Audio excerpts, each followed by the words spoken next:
So now I'm going to pause and turn it over to Robert De Niro. Thank you.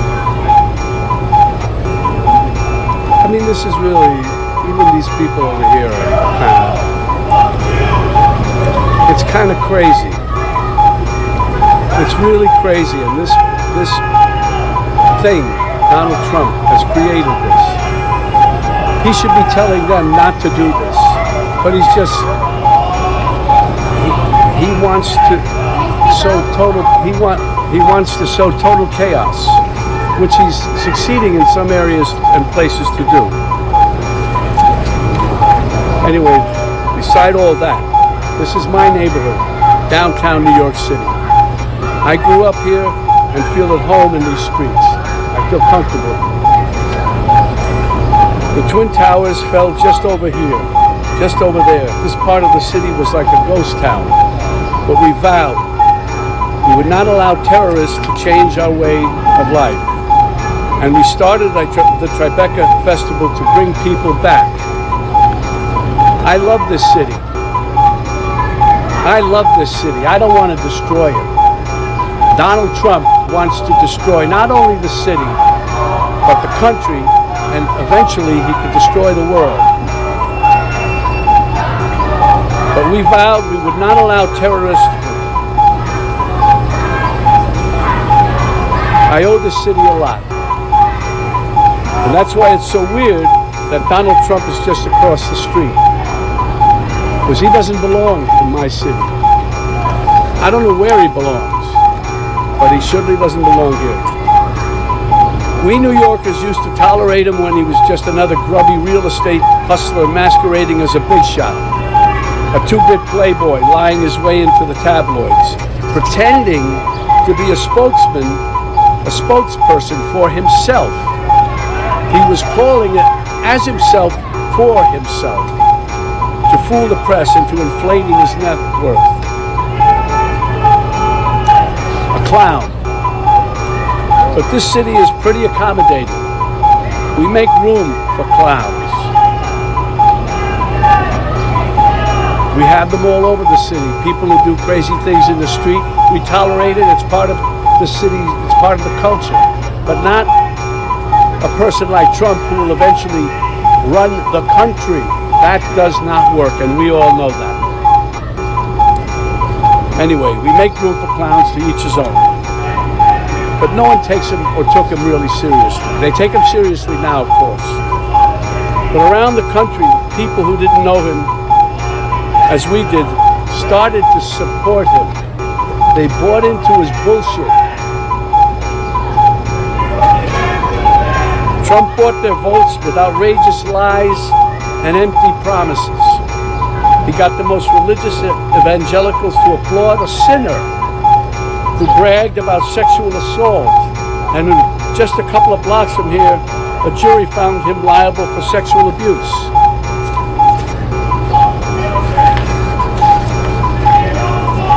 Somehow he even got self-styled patriots to support a man who called for terminating the Constitution, and on January 6th rallied an angry mob to threaten democracy, leaving death and destruction in its wake. That's why I needed to be involved and wanted to be involved in the new Biden-Harris ad, because it shows the violence of Trump and reminds us that he'll use violence against anyone who stands in the way of his megalomania and greed. But it's a coward's violence. You think Trump ever threw a punch himself or took one? This guy who ran and hid in the White House bunker when there were protesters outside? No way. He doesn't get blood on his hands. No, he doesn't. He directs the mob to do his dirty work for him by making a suggestion, an inference. And his gang grovels and follows his obvious order. It's no surprise that the murder rate and other violent crimes peaked under Trump and are falling under Biden. And now he's promising to use our own military to attack U.S. citizens. That's the tyrant. That's the tyrant he's telling us he'll be. And believe me, he means it. When Trump ran in 2016, it was like a joke. This buffoon running for president. No, never could happen. We'd forgotten the lessons of history that showed us other clowns who weren't taken seriously until they became vicious dictators. With Trump, we have a second chance. And no one is laughing now. This is the time to stop him by voting him out once and for all. We don't want to wake up after the election saying, what, again? My God, what the hell have we done? We can't have that happen again. Yesterday was Memorial Day. It's a good time to reflect on how Americans fought and died so that we may enjoy the freedoms guaranteed to us by a democratic government. A government that, as President Lincoln said, of the people, by the people, for the people, shall not perish from the earth.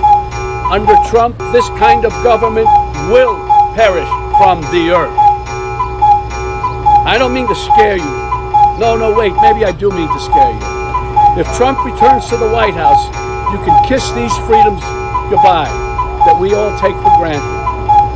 And elections, forget about it. That's over. That's done. If he gets in, I can tell you right now, he will never leave. He will never leave.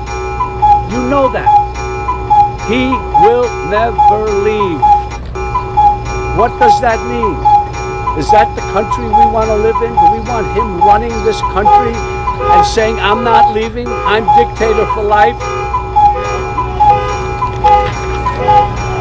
I hope this new ad campaign reaches outside the bubble to remind supporters of what a danger he is to our lives. This is not a threat. This is a reality. And that's why I've joined the Biden-Harris campaign, because the only way to preserve our freedoms and hold on to our humanity is to vote for Joe Biden for president. Really. We don't have a choice. On January 6th, while Republican lawmakers despicably tried to keep the loser Trump, in the White House, and Trump-inspired insurrectionists stormed the Capitol, brave men and women from law enforcement put their lives on the line to defend this country. Our democracy. They are the true heroes. These guys are the true heroes. They stood and put their lives on the line for these lowlives, for Trump. They lied under oath.